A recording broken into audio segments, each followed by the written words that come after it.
ดีนะเขาไม่พาขึ้นเวที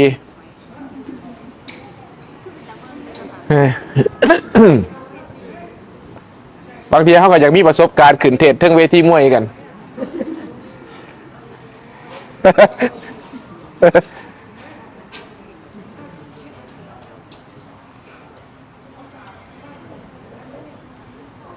ครูบาชอบมวยนะ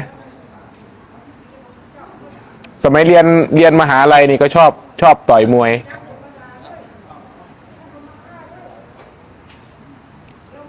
เคยชกอยู่ท่าแพไฟแรกโดนน็อกยกแรก ไฟแรก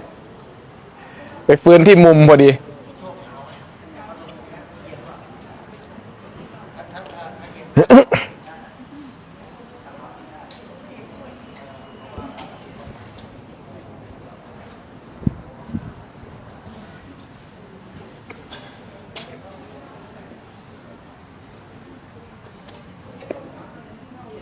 ไม่รู้จะพูดอะไร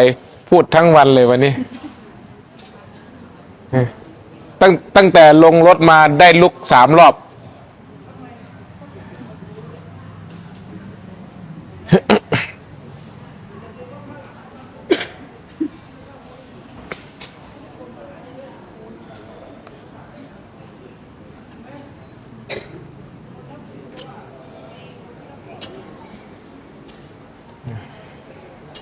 ในนี้ส่วนมากจะเป็นนักภาวนาอยู่แล้วส่วนมากฝึกสมาธิอยู่แล้วนะทีนี้ครูบาก็จะเล่าประสบการณ์การทำสมาธิของตัวครูบาเองให้ฟังนะเพื่อเป็นแนวทางแล้วก็ลองไปเทียบกับประสบการณ์ตัวเองดูว่าตัวเองปฏิบัติไปถึงไหนเป็นอย่างไรบ้าง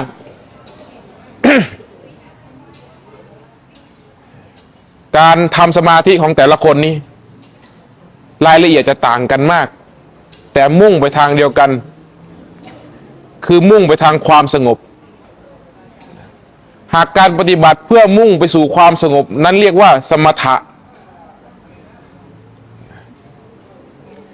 สมถะนี้สำคัญมากนะสำหรับนักปฏิบัติเปรียบสมถะเหมือนน้ำที่นิ่งนะเราถึงจะเห็นน้ำก็เรียกว่าเห็นเงาในน้ำนั้นชัดแต่ยุคสมัยนี้กับรังเกียจสมถะอาศัยความเข้าใจว่าได้ยินได้ฟังแล้วจะเข้าใจนะมันจึงมีแต่การคาดคะเนและปรุงแต่งเราลองไปตีน้ำในตุ่มหรือในภาชนะอะไรก็ตามที่ใส่น้ำไว้เอามือไปฟาดน้ำแล้วชะโงกหน้าลงไปดูเราจะไม่เห็นเงาในน้ำนั้นชัดมันจะเห็นอะไรไม่ชัดเลยเราจะได้แต่ด้นเดาว่าหน้าเราเป็นอย่างไรนี่ตานี่หูแต่ด้นเดาทั้งหมดนะเดาเอาจากสิ่งที่เคยได้ยินได้ฟังมาเนี่ยเมื่อไหร่ก็ตามหากเราทำน้ำนั้นให้นิ่งได้ยิ่งนิ่งมากเท่าไหร่ความชัดของเงาจะปรากฏชัดขึ้นมากเท่านั้นจนน้ำนั้นเรียบเป็นกระจกเงาก็เงาเดิมนั่นแหละก็ใบหน้าเราเงาเดิมนั่นแหละแต่เราจะไม่ได้ด้นเดาแล้วทีนี้ว่ามันเป็นอย่างไรเราจะเห็นอย่างชัดแจ้งสมถะจึงเปรียบเหมือนการทำน้ำให้นิ่งวิปัสสนาคือเห็นความจริงที่อยู่ในน้ำนั้นแนวแถวปฏิบัติมันควรเป็นอย่างนี้แต่คนว่าสมถะนี่ทำได้ยากต้องใช้ความอดทนความเพียรเป็นอย่างมากพูดง่ายๆสติปัญญาศรัทธาความเพียรนี่ต้องใช้กำลังอย่างมากกว่าจะตัดกระแสการปรุงแต่งของความคิดแค่หลับตาลงนี่นะ ตอนเราลืมตานี่พออยู่ถูกไหมตอนเราลืมตาขึ้นมาเนี่ยเหมือนไม่วุ่นวายเพราะมันได้เสพรูปอยู่แต่เมื่อไหร่ก็ตามถ้าหลับตาลงความคิดจะปรากฏเด่นชัดมากในหัวนี้มโนภาพต่างๆจะเกิดขึ้นในหัวนี้อย่างชัดมากเราจึงคิดว่าหลับตานี้มันวุ่นวายเห็นไหมยิ่งข้างนอกเงียบเท่าไหร่ข้างในยิ่งเสียงดังมากเท่านั้น การฝึกสมถะนะแน่นอนว่านักภาวนาหรือนักบวชทุกคน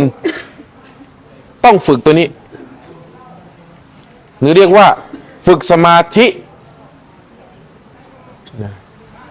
หากตัดกระแสของความคิดไม่ได้เราจะไม่รู้รสชาติเลยว่าเวลาหยุดคิดเป็นอย่างไร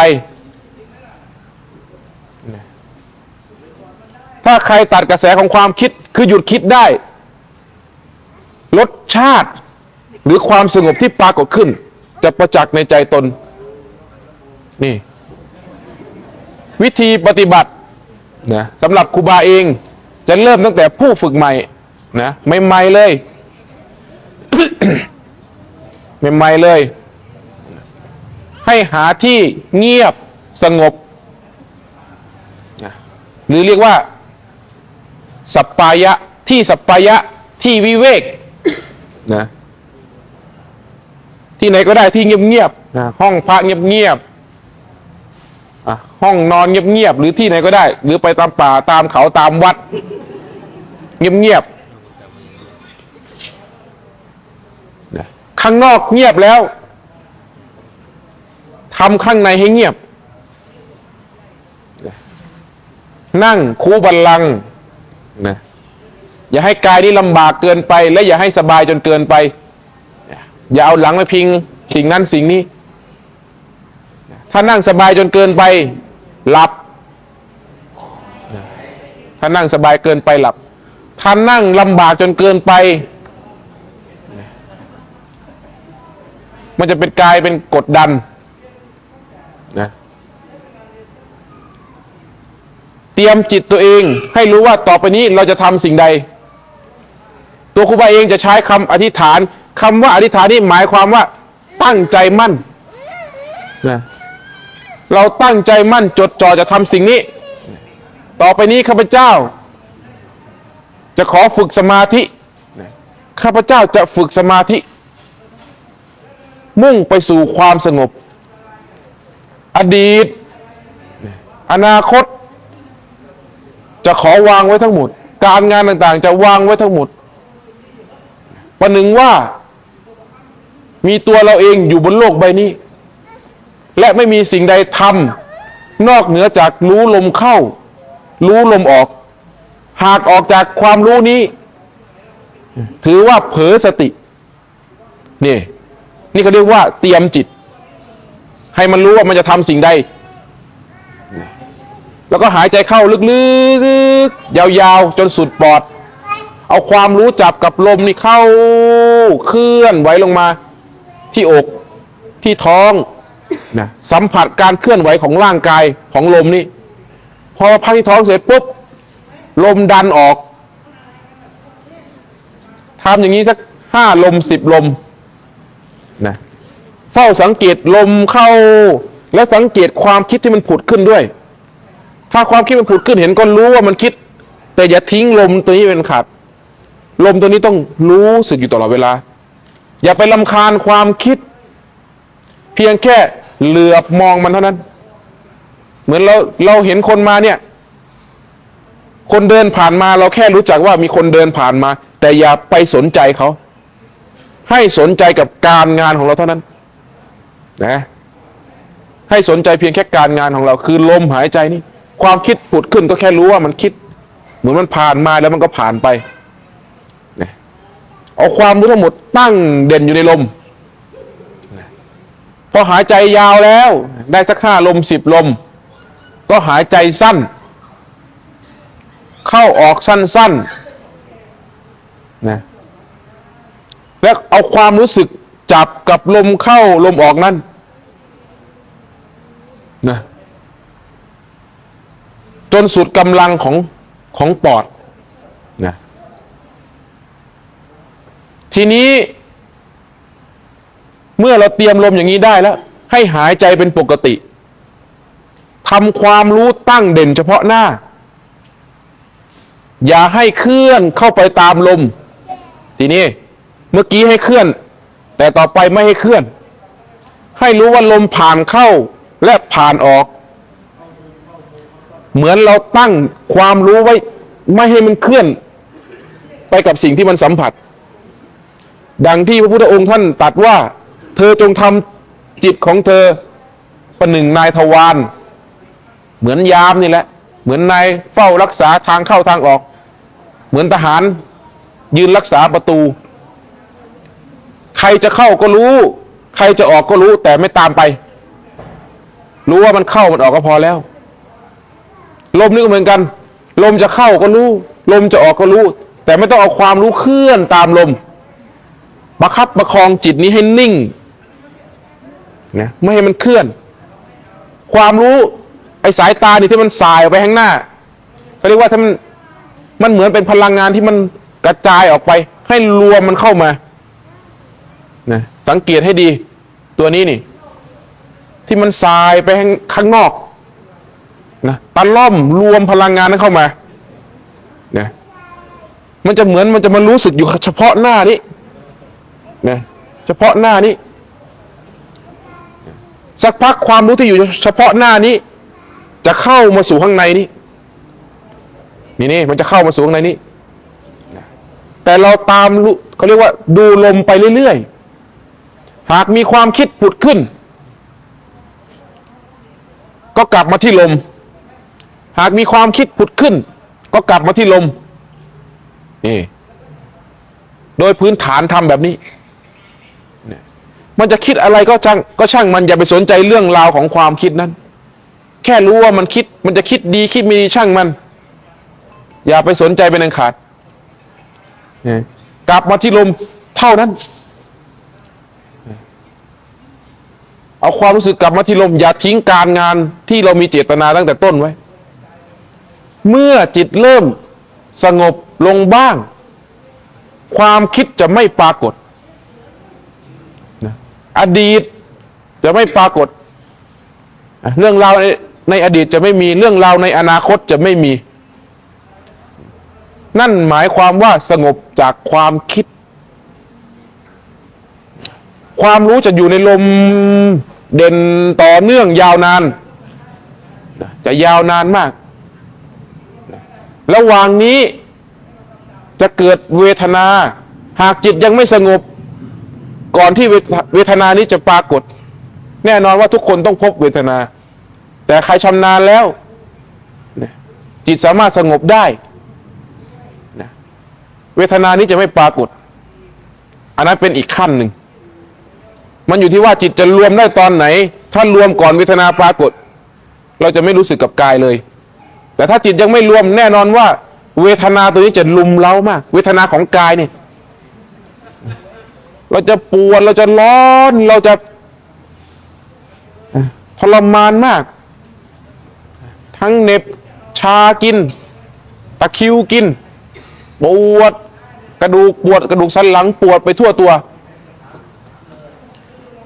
จากจิตที่ตั้งเด่นอยู่ในลมมันจะมาสนใจเวทนาทีนี้เราจะมาจดจ้องอยู่กับเวทนานะถ้าในสมัยก่อนครูบาอาจารย์ก็จะสอนให้พิจารณาเวทนาแต่สำหรับครูบาบอกอย่าไปสนใจเวทนาเวทนานั้นก็ไม่ต่างจากความคิดนะสภาวะไม่ต่างกันมันจะหลอกล่อเราออกจากลมมันเจ็บก็เจ็บไปรู้ว่ามันเจ็บแล้วก็พยายามกลับมาที่ลมให้ได้ถ้าเมื่อไหร่ก็ตามเราไม่สนใจเวทนานั้นความรู้สึกมันจะเหมือนแบบเหมือนไม่มีเวทนาแต่พอเรามาสนใจปุ๊บมันจะปวดมากขึ้นเห็นไหมมันจะเป็นลักษณะอย่างนี้แน่นอนเราบอกเลยเป็นอย่างนี้1,000,000%ยิ่งพิจารณายิ่งปวดยิ่งไปจดจ่อยิ่งปวดหากมุ่งไปสู่ความสงบจงอย่าสนใจเวทนาไม่ต้องไปสนใจมันพยายามกลับมาที่ลมให้ได้ ยิ่งลมเบาลมละเอียดมากเท่าไหร่กายก็จะเบามากเท่านั้นความรู้สึกทางกายเหมือนจะไม่ปรากฏนี่เมื่อจิตตั้งเด่นอยู่ในลมได้ร่างกายเหมือนจะไม่มีแล้วนานเข้3 วิ 4 วิหายใจเข้าครั้งหนึ่ง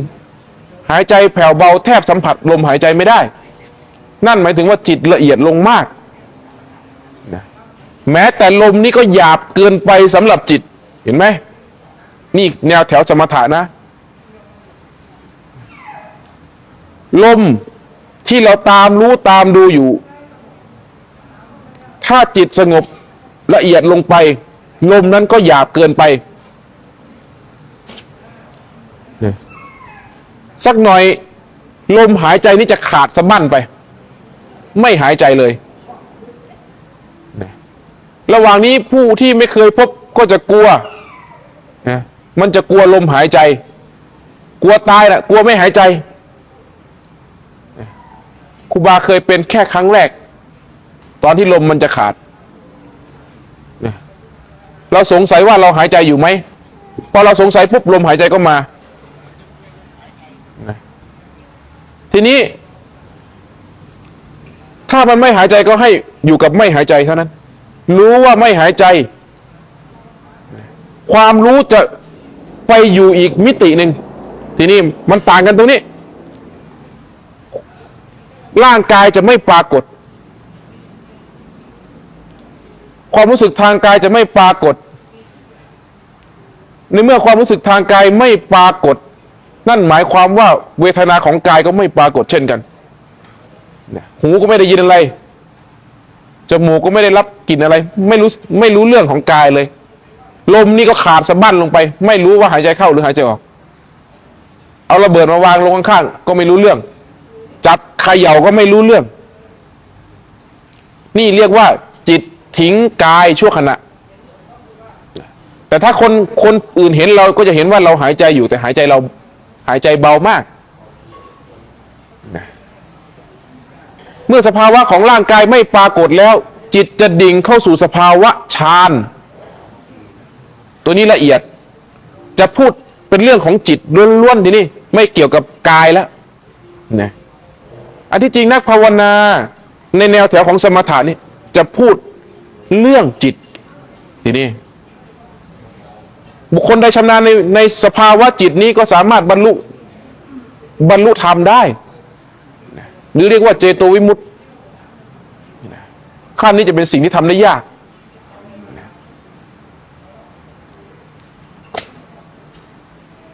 ความรู้จะไปปรากฏเด่นอยู่ในความสว่างมีความสว่างเป็นเครื่องระลึกของจิตหรือเรียกว่ารูปฌานมีรูปให้เห็นอยู่นะมีแสงให้สัมผัสอยู่ในรูปในฌานประเภทนี้ก็แบ่งรายละเอียดอีกเยอะบางที่ก็เป็นนิมิตนะก็จัดอยู่ในรูปฌานทั้งหมดแม้แต่แสงที่ปรากฏขึ้นนั้นนะจิตก็ยังมีความรู้เด่นอยู่ในแสงสว่างนั้นนะบางคนก็เหมือนอยู่ในความว่างไร้ขอบเขตนะเหมือนอยู่ในที่ว่างเวิ้งว้างไร้ขอบเขตแต่เราไม่มีเจตนาที่จะคิดสถานที่ว่างแต่มันปรากฏสถานที่ว่างหรือว่าสภาวะว่างๆนั้นให้จิตได้รับรู้เท่านั้นบางคนก็เหมือนปลาที่แหวกว่ายอยู่ในน้ำแต่ละครั้งไม่เหมือนกันตัวครูบาเองเนี่ยแต่ละครั้งจะไม่เหมือนกันสภาวะตัวนี้เหมือนปุยนุ่นเหมือนขนนกที่ล่องลอยอยู่ในอวกาศปลิวไปตามสภาวะของลมมันไม่รู้จะอธิบายสภาวะความรู้สึกนี้ตรงยังไงเมื่อจิตละเอียดลงไปอีกทีนี้แม้แต่แสงสว่างก็ไม่ปรากฏตัวนี้ไม่มีภาษาที่จะบัญญัติคำพูดสภาวะตัวนี้ได้จะว่ามืดก็ไม่ใช่จะว่าสว่างก็ไม่ใช่แต่มีความรู้เด่นอยู่ในความรู้ไม่มีวัตถุใดๆให้ถูกรู้ แต่รู้เด่นอยู่นั่นในถ้ามาถึงจุดนี้จะไม่สามารถควบคุมบัญชาการสิ่งใดได้จนกว่าจิตนั้นจะอิ่มอารมณ์มันจะถอนของมันเองนี่ถ้ามาถึงคำว่ารู้เด่น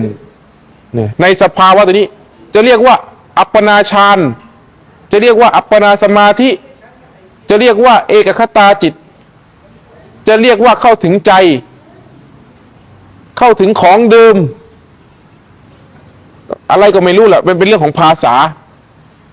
แต่เรียกว่ามันเข้าถึงคำว่าอันเดียว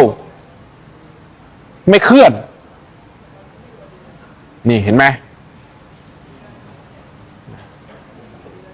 ไม่มีเคลื่อนไหวไปมาเด่นอยู่เพียงแค่อารมณ์เดียวจะว่าเป็นอารมณ์เดียวก็ไม่ใช่เพราะในนั้นก็ไม่มีอารมณ์ใดให้มันเสพไม่สามารถควบคุมบัญชาการได้ทีนี้ถอยกลับมาอีกก่อนที่จะไปถึงตัวนี้มันจะมีสองช่องระหว่างฌานระหว่างคำว่าอัปปนาสมาธิกับอัปปนาฌานอัปปนาฌานนี่คือความรู้ไม่ปรากฏเลยหายไปหมดทุกอย่างนี่เรียกว่าฌานโลกีฌานฤาษีคล้ายๆกับหลับไม่ฝันหายไปหมดแม้แต่ความรู้นั้นก็ไม่ปรากฏมันต่างกันแค่นี้กับคำว่าอัปปนาสมาธินะร่างกายหายเหมือนกันความคิดหายเหมือนกันทุกอย่างหายเหมือนกันอันหนึ่งคือหายหมดไม่เหลือนะประเภทนี้ทำง่ายและมีหลายคนในที่นี้เป็นหายหมดไม่เหลือรู้สึกตัวอีกทีนึงหลับหรือเปล่าวะนี่นั่นเรียกว่าฌานฤาษีฌานฤาษีหายต้มไปหมดเลยอีกประเภทหนึ่งคือที่ครูบาพูดเมื่อกี้หายหมดเหมือนกันแต่มีความรู้เด่นอยู่ความรู้นั้นไม่ขาดหายไม่ขาดหายเลยสิ่งนี้เป็นประโยชน์อย่างมากหรือเรียกว่าเข้าถึงอาการเดิมของจิตเข้าถึงความว่างเปรียบเหมือนกับเราเข้าถึงสภาวะยกตัวอย่างสนามมวยนี้สนามมวยนี้เราจะยกตัวอย่างเลยนะตอนสร้างใหม่ๆนะตอนสร้างใหม่ๆเนี่ยมันไม่มีอะไรเลยมันว่างนะทีนี้เราขนนั่นขนนี่เข้ามาจนมันไม่ว่างเห็นไหมเราขนนั่นขนนี่เข้ามาทีละเล็กทีละน้อยคนนั้นก็เข้ามาคนนี้ก็เข้ามาทีนี้เจ้าของสนามมวยเนี่ยก็เลยพยายามขนของออกนะเอาคนออกไปไล่คนออกไม่ให้เหลือ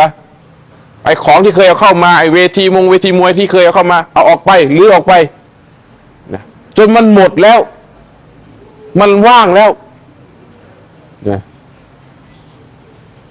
จะได้รับรู้ถึงรสชาติว่าความของเดิมมันเป็นยังไงก่อนที่มันจะมีของใหม่เข้ามานั่นแหละนั่นคือสภาวะจิตที่ควรเป็นนี่ในแนวแถวของสมถะเป็นอย่างนี้นะสมถะเป็นอย่างนี้รสชาติของสมถะนี่หาที่เปรียบไม่ได้หรือเรียกว่ารสชาติของสมาธิตัวนี้ใครได้สัมผัสเพียงแค่ครั้งเดียวเท่านั้นจะไม่มีวันลืมนะจะมากหรือน้อยก็ตามหรือได้สัมผัสเพียงแค่เล็กน้อยนะเพียงแค่เล็กน้อยเท่านั้นก็จะไม่มีวันลืมจะพูดคำเดียวกันเลยว่าตั้งแต่เกิดมาไม่เคยพบความสุขขนาดนี้มาก่อนนี่คือรสชาติของมันเขาเรียกว่ารสชาติของความสงบนะพระพุทธเจ้าท่านบอกว่าความสุขของโลกนะความสุขของกามโลกนี้จะเทียบเท่าความสงบนั้นเป็นไปไม่ได้ไม่มีเลยต่อให้เป็นเศรษฐีมีเงินมีอำนาจที่สุดในโลกก็ไม่สามารถซื้อความสุขชนิดนี้ได้เพราะความสุขชนิดนี้ ไม่มีวัตถุใดๆไปซื้อมันได้ ไปจับจองมันได้ เกิดจากการภาวนาเท่านั้นมันจะเกิดจากการภาวนาเท่านั้นถ้าคนที่ยังไม่เคยรับรู้ถึงรสชาติตัวนี้ก็จะไม่สามารถเข้าใจสิ่งที่ครูบาพูดได้แต่คนที่เคยสัมผัสแล้วจะเข้าใจเลยว่าสิ่งที่ครูบาพูดนี่มันอัศจรรย์ใจมากครูบาอาจารย์บางรูปถึงกับหมายเอาตัวนี้เป็นการบรรลุธรรมเลยนะความสงบชนิดนี้ในยุคสมัยก่อนนะตั้งแต่ยุคหลวงปู่มั่นลูกศิษย์ลูกหาท่านหลายองค์ที่หมายเอาความสงบตัวนี้ว่าบรรลุธรรมเป็นพระอรหันต์คิดดูว่าสภาวะมันจะขนาดไหนเพราะมันไม่เคยพบเคยเจอมาก่อนครูบาเคยไหมครับเคยยังไงครับครูบาเราเคยได้ตรงนี้แล้วเราคิดว่าเราบรรลุเป็นพระอรหันต์เหมือนกันแล้วครูบาทำยังไงเจ้าคะหลังจากบรรลุแล้วสิ่งแรกครับตอนนั้นที่ครูบาครั้งแรกเราไม่ได้คุยกับใครนะครั้งแรกที่เราได้นี่เราไม่ได้คุยกับใครและเราก็ไม่รู้จักคำว่าพระอรหันต์เราไม่รู้ว่าบรรลุอะไรไม่รู้ว่าการบรรลุธรรมเป็นยังไงเราจึงไม่มีอะไรบรรลุแต่เรารับรู้รสชาตินี้ได้นั่นคือครั้งแรกนะได้แบบงง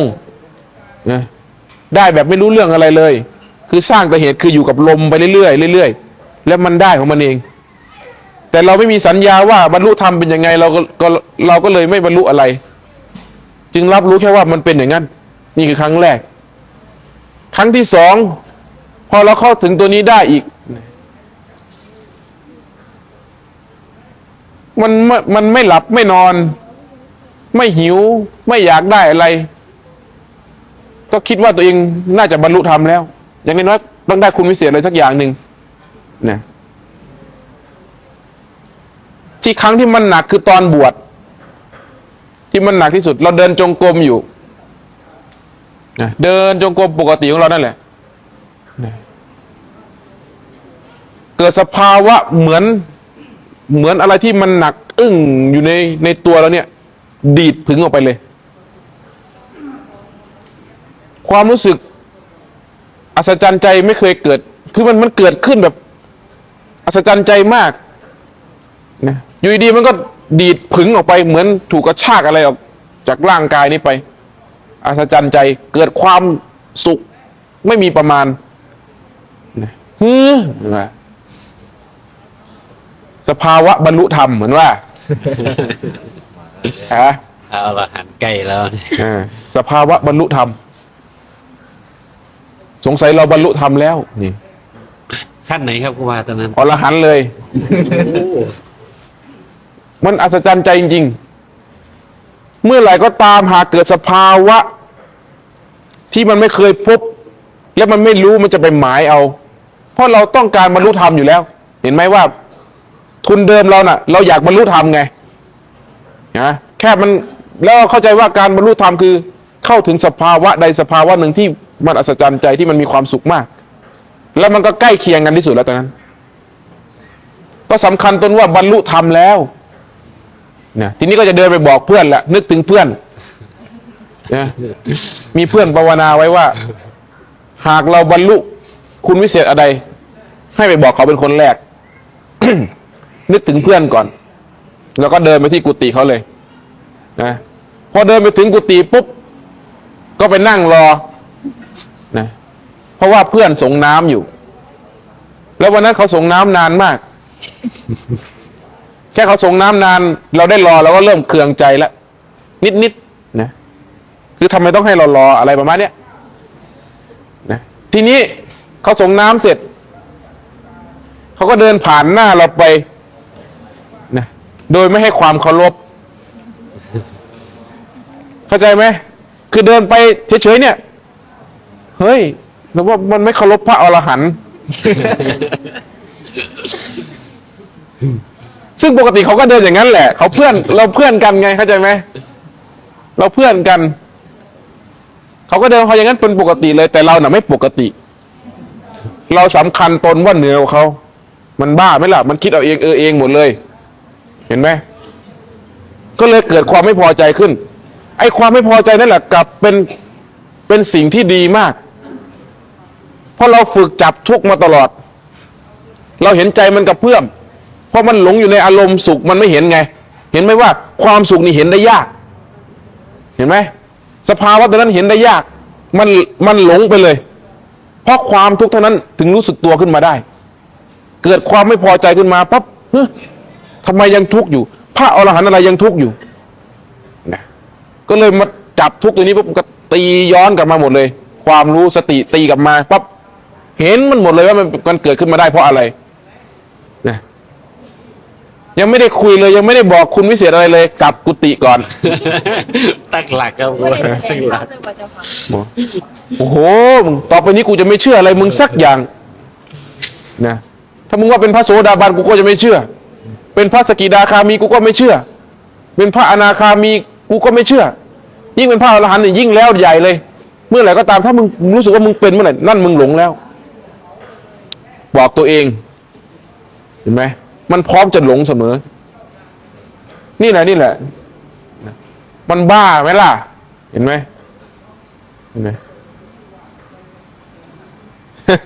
บาครับคือสาเหตุมันนี่คือเราไปเชื่อในสภาวะเหรอครับ ตอนนั้นหรือยังไง หนึ่งเจตนาเราอยากบรรลุธรรมอยู่แล้วเป็นพื้นฐานถูกไหมมันไม่มีสภาวะอะไรเปลี่ยนแปลงไปจากเดิมมันจะบรรลุอะไรล่ะความรู้สึกอะฮะเราอยากบรรลุธรรมเป็นพื้นฐานอยู่แล้วนะแล้วเราเข้าใจว่านิพพานนั้นเป็นความสุขอย่างยิ่งถูกไหมพอเกิดสภาวะที่มันอัศจรรย์ใจมันมีความสุขนะแล้วบวกกับการได้ยินได้ฟังครูบาอาจารย์พูดแต่ละองค์มันก็คล้ายๆกันอย่างนี้อาจารย์ครูบาอาจารย์บางองค์บอกว่าเดินจงกรมอยู่อะไรดีดพึ่งเข้าไปนี่หูบรรลุธรรมแล้วนะนั่งอยู่ดีกายแตกพึ่มนี่บรรลุธรรมแล้วท่านว่านะเราก็ได้ยินได้ฟังมาเรามันใกล้เคียงกับท่านพอดีเห็นไหมแต่ที่ครูบาไม่เชื่อมันเพราะเราทุกข์อยู่หลอกตัวเองไม่ได้คำว่าสิ้นทุกข์หากมันยังทุกข์อยู่มันจะบอกว่าสิ้นทุกข์ไม่ได้ฟังไว้ให้ดีนะมันยังมีผู้ทุกข์อยู่มันไม่ใช่ทุกข์ของขันธ์ไม่ใช่ทุกข์ของกิริยาแต่มันเป็นทุกข์ของใจล้วนๆเราสัมผัสได้ว่ามันคือทุกข์ใจนะมันไม่ใช่ทุกข์แบบว่าเจ็บปวดหิว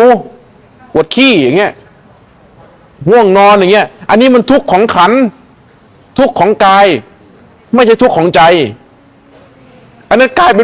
ป็นปกติแต่ใจมันเล่าร้อนใจมันดีดดิ้นเราโกหกตัวเองไม่ได้หรอกตัวนี้มันต่างกันตรงนี้แหละเห็นไหม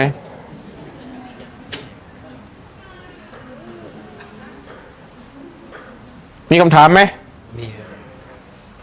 รับแป๊บนึงครับ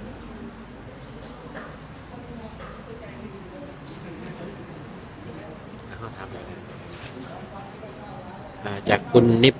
นิพพานะปัจจโยโหตุครับน้อมกราบครูบาชายทำอย่างไรจึงจะไม่กลัวเวลาได้ยินหรือเห็นอะไรในสมาธิเพราะไม่กล้านั่งต่อเจ้าค่ะเธอจงระวังความคิดของเธอเพราะความคิดของเธอจะกลายเป็นความเชื่อของเธอเห็นไหมเห็นในสมาธินี้ก็คือความคิดมโนภาพต่างๆที่เกิดอยู่ในหัวเรานี่ล้วนแต่เกิดจากความคิดในความคิดนี้มีเราคิดกับมันคิดไอ้สิ่งที่มันผุดขึ้นมาโดยที่เราไม่ตั้งใจไม่มีเจตนานั้นเรียกว่ามันคิดเกิดจากอนุสัยเกิดจากสัญญาที่มันเอามายำปรุงต่อกันนะเชื่อไม่ได้อย่าไปเชื่อพระพุทธเจ้าท่านบอกว่าเธอจงระวังความคิดของเธอเพราะความคิดของเธอจะกลายเป็นความเชื่อของเธอเธอจงระวังความเชื่อของเธอเพราะความเชื่อของเธอจะกลายเป็นการกระทำของเธอ เห็นไหมเชื่อปุ๊บก็กลัวปั๊บพอกลัวปุ๊บก็ไม่เอาแล้วไม่ทำแล้วเป็นการกระทำไหมเห็นไหมครูบาเป็นคนที่ไม่เชื่ออะไรก็ตามที่มันปรากฏขึ้นเราจะไม่เชื่อคือรู้จักว่ามันปรากฏขึ้นแต่ไม่สำคัญว่ามันจริงหรือไม่จริงเราไม่สนใจเลยแม้แต่นิมิตครูบาเป็นคนที่มีนิมิตมากสภาวะจิตนี่มากล้วนแต่เป็นเรื่องของความหลงทั้งนั้นนั่งอยู่ดีนี่แยกร่างได้เคยเห็นไหมล่ะมันบ้าไหมล่ะนะนั่งอยู่ดีนู่นไปเดินจงกรมอยู่บนก้อนเมฆนู่นนะนั่งอยู่ดีนี่ถ้ามันลงข้างล่างนี่นะถ้ามันได้หมายว่าลงข้างล่างนู่นมันไปโผล่นู่นนะนรกนู่นมันไปอย่างนั้นเขาเรียกว่าจิตโลดโผนนะเหมือนความฝันนะบางทีก็มีคนเดินมาชวนเราไปเที่ยวอย่างเงี้ยพาไปกราบพระพุทธเจ้าอย่างเงี้ยแต่เราไม่เชื่อเราเห็นว่าไอ้สิ่งที่มันปรากฏขึ้นเนี่ยล้วนเกิดจากการปรุงแต่งของความคิดทั้งนั้นดูก็ได้แต่ดูไปงั้นแหละไม่เชื่อมันว่ามันเป็นจริงเป็นจังต่อให้เป็นผีมานะมันมีหลายครั้งที่เรานั่งอยู่แล้วมีคนมาชี้หน้าด่าเราในนิมิตในความคิดในหัวนี่แหละมันสร้างขึ้นมามันชี้หน้าด่าเราเป็นคนแก่ๆมึงลุกเดี๋ยวนี้เอาว่านะมึงลุกเดี๋ยวนี้ชี้หน้าด่าเราที่ของกูมึงลุกเดี๋ยวนี้มันมาหลายครั้งมากบางทีก็มากรีดร้องเธอทำอะไรเราไม่ได้แต่ด่านะในภาพนั้นกรีดร้องกรีดอย่างเงี้ยถุยน้ำลายใส่ก็มีนี่ล้วนเป็นอาการของจิตทั้งนั้นเราก็ไม่รู้ว่ามันเกิดขึ้นมาได้เพราะเหตุใดแต่เราไม่เชื่อมึงจะทำอะไรก็ทำไปเถอะเราไม่เชื่อสักอย่างนะที่สำคัญคือไม่ดูก็ได้แต่เรื่องราวนั้นไม่สามารถเปลี่ยนแปลงได้ทำได้อย่างเดียวคือดูกับไม่ดูถ้าไม่ดูปุ๊บก็ตัดเข้าลมถ้าไม่ดูนะเอาความรู้สึกกลับมาที่ลมปุ๊บว่าไม่ว่าจะเห็นภาพอะไรเสียงอะไรอย่างนี้แหละครับเชื่อไม่ได้ครูบาแล้วถ้าหากเป็นพระพุทธเจ้ามาหาล่ะครับก็เชื่อไม่ได้ยิ่งพระพุทธเจ้ามาหานั่นแหละยิ่งต้องรีบเตะทิ้งเลยยังไงครับครูบาถ้าพูดในระดับขั้นนะมันมีคนถามครูบาเรื่องนี้อยู่เขามาเล่าสิ่งที่ตัวเองเห็นให้ฟังนะเขานั่งเห็นพระพุทธเจ้าเขาว่านะเขาฝันเห็นพระพุทธเจ้าแล้วเขาก็นั่งสมาธิเห็นพระพุทธเจ้าเขาก็มาเล่าด้วยความปิติใจเลยนะด้วยความแบบโอ้ยคือแบบอัศจรรย์ใจเขาอยากรู้ว่าสิ่งที่เขาเห็นนั้นจริงไหมเขาอยากรู้ว่าสิ่งที่เขาเห็นนั้นน่ะจริงไหมเราก็บอกว่าอยากได้คำตอบแบบไหนล่ะจะเอาตอบแบบอนุบาลมัธยมหรือมหาลัยถ้าให้เราตอบแบบอนุบาลเราบอกว่านี่มีบุญวาสนามากเลยนะโอ้ไม่ใช่ว่าใครจะฝันเห็นพระพุทธเจ้านะแสดงว่าเคยสร้างคุณงามความดีมานะเคยสร้างบุญกุศลมาจนได้ฝันเห็นพระพุทธเจ้าได้ให้รักษาศีลทานให้สร้างคุณงามความดีให้ยิ่งขึ้นไปและให้ฝึกปฏิบัติไปด้วยแสดงว่ามีของเก่าเยอะนี่แบบอนุบาลแบบมัธยมเราก็จะบอกว่าคนเห็นขนาดนี้แล้วนะสมควรแหละที่จะออกบวชที่จะจริงจังกับการปฏิบัติภาวนาเจริญกรรมฐานนี้ให้ยิ่งขึ้นไปนะคือพูดจูงใจให้เข้าสู่การปฏิบัติอย่างเข้มข้นแต่ถ้าเป็นนักปฏิบัติพูดอย่างนี้ถามอย่างนี้นะเราจะตอบแบบมหาลัยรีบเตะทิ้งเลยนะพระพุทธเจ้านะแต่ว่าจะมากี่องค์จะลอยมาเป็นฝูงนกเป็ดเตะทิ้งให้หมดเลย อย่าไปเชื่อเป็นอันขาดเห็นไหมนั่นคืออาการของจิตเป็นเพียงอาการของจิตพระพุทธเจ้าไม่มีรูปร่างลักษณะอย่างนั้นพระพุทธเจ้าเป็นสภาวะไม่ปรากฏรูปร่างนะถ้าปิ้นหน้าพระพุทธเจ้าแต่ละคนที่เห็นด้วยกันนะสมมุติว่าฝันเห็นพระพุทธเจ้านี่ถ้ามันถ่ายภาพอยู่ในหัวออกมาได้ไม่เหมือนกันสักคนและภาษาก็ไม่เหมือนกันคนไทยพระพุทธเจ้าจะพูดภาษาไทยคนลาวอย่างครูบานี่พระพุทธเจ้าพูดลาวนะคนอังกฤษก็พูดภาษาฝรั่งไปถามเลยฝรั่งถ้าฝันเห็นพระพุทธเจ้ามันก็พูดภาษาฝรั่งเห็นไหมมันเกิดจากอาการของจิตนั่นไม่ใช่พุทธะรีบเตะทิ้งกลับมาอยู่กับลมให้ได้นี่ ครูบาเคยมีแบบเห็นพระพุทธเจ้ามาหาบ้างไหมครับ มี เป็นยังไงครับ เรานั่งภาวนาอยู่นี่นะเรานั่งอยู่ที่ภาวนาเราจะมีทางเดินจงกรมอยู่ข้างหน้า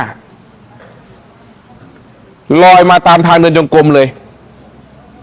และไม่ได้เห็นด้วยในนิมิตเห็นด้วยตาเนื้อเหมือนคนเดินมางี้เนี่ย บ้าไหมล่ะนี่มันต้องกินยาB5นะรุ่นเนี้ย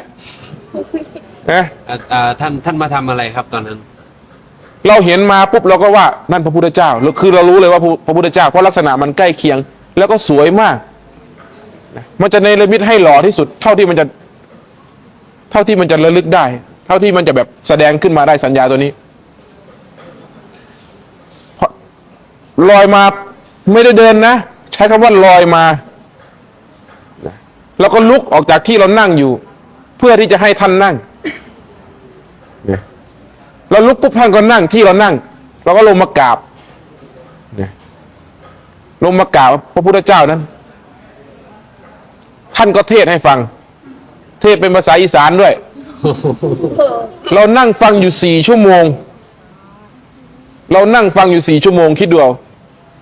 หลังๆมันเริ่มเพี้ยน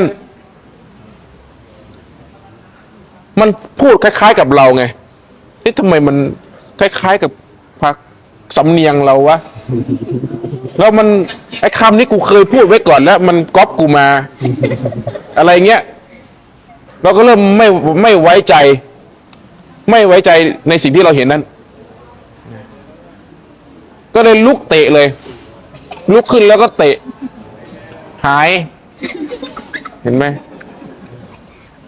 ถ้าเป็นครูบาอาจารย์ก็จะบอกว่าอาจจะเป็นเทวดานะแปลงกายมาแต่สำหรับครูบาไม่เชื่ออย่างนั้นครูบาว่านั่นคืออาการของจิตมันคืออาการของจิตที่มันฝังลึกอยู่ในสัญญาและสัญญาข้างในนี่มันเด่นกว่าตาเนื้อเราเคยพิสูจน์แล้วว่าแค่เราเหลือบมองไปเนี่ยถ้าเรากำหนดให้มีพญานาคพันเสานี้เราก็จะเห็นทันทีเลยเราจะกำหนดให้ใครมาอยู่ตรงนี้เราก็จะเห็นทันทีเลยเพราะสัญญาข้างในนี้มันชัดมันแรงส่วนใหญ่พวกนี้คือพวกที่ทำกสิณมาสมถะแรงพวกนี้ยกมือขึ้นมาถ้าคนที่พิจารณาอสุภะอย่างชำนิชำนาญแค่ยกมือขึ้นมานี่เห็นเป็นกระดูกขาวโผล่หมดเห็นด้วยตาเนื้อนั่นหมายความว่าสัญญาข้างในมันแรงกว่าตาเนื้อเนี่ยหรือแค่เนี้ยอ้าวจะพอให้พิสูจน์ได้ในนี้มีกระดูกซ้อนอยู่ข้างในนะกระดูกสีขาวโพลนถ้าเรามองมาเนี่ยแต่ตาเนื้อเราจะเห็นเป็นมือธรรมดาแต่ถ้าเราเอาภาพซ้อนในหัวมันจะมีกระดูกขาวอยู่ข้างในนี่ไอ้ภาพซ้อนที่อยู่ในหัวนี่เนี่ยมันแรงมันชัดมากจนตาเนื้อเนี่ยไม่มีกำลังที่จะเห็นเป็นปกติบางทีคนเดินมาเนี่ยเห็นเป็นโครงกระดูกเดินมาก็มีแต่เห็นแวบๆเห็นแค่แวบเดียว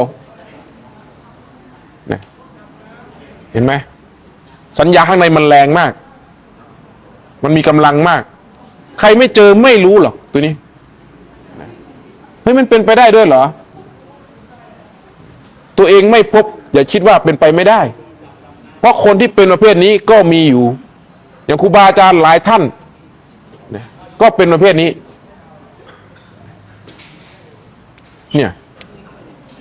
เพราะว่ามันเพ่งจนเกินไป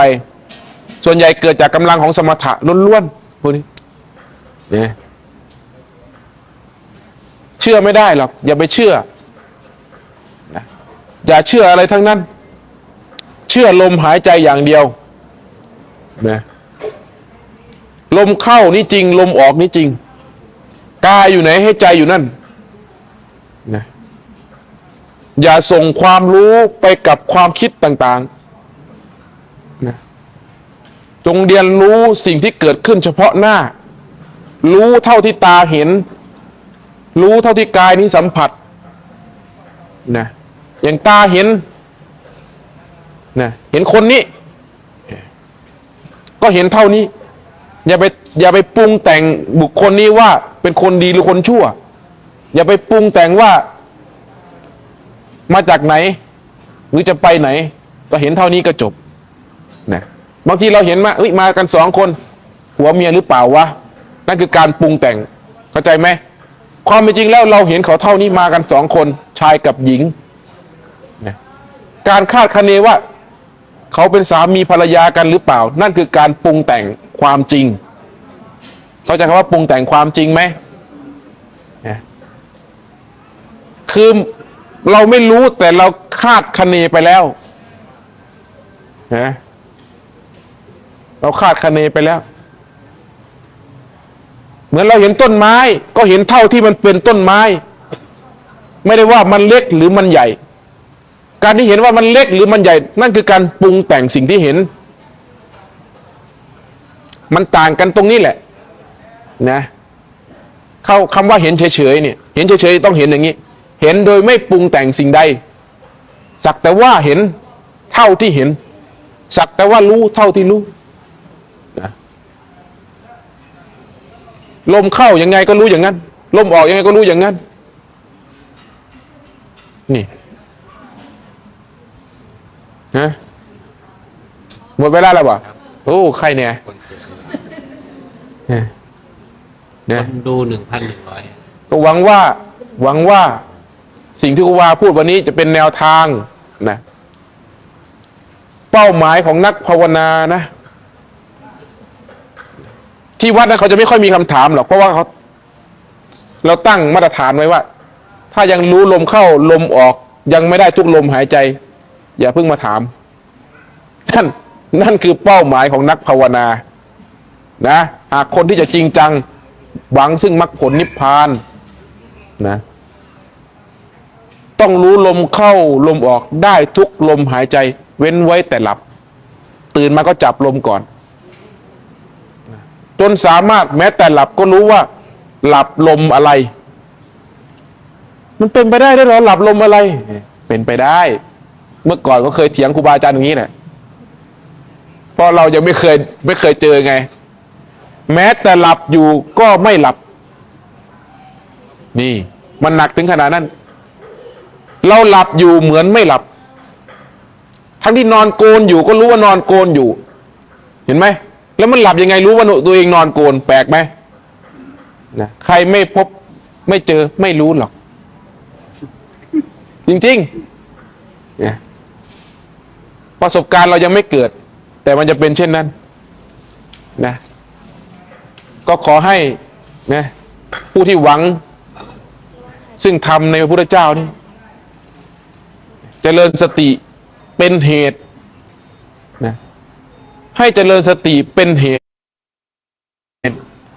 ผลจะเป็นสิ่งใดจะปรากฏมากับเหตุนั้นอยากได้ความสงบจงสร้างเหตุให้ถึงความสงบเหตุน้อยผลน้อยเหตุมากผลมากเหตุพิเศษผลพิเศษทุกสิ่งทุกอย่างเกิดจากเหตุและจะดับที่เหตุเท่านั้นวันนี้ก็หวังว่าจะเป็นประโยชน์อยู่บ้างวันนี้ก็พอสาธุ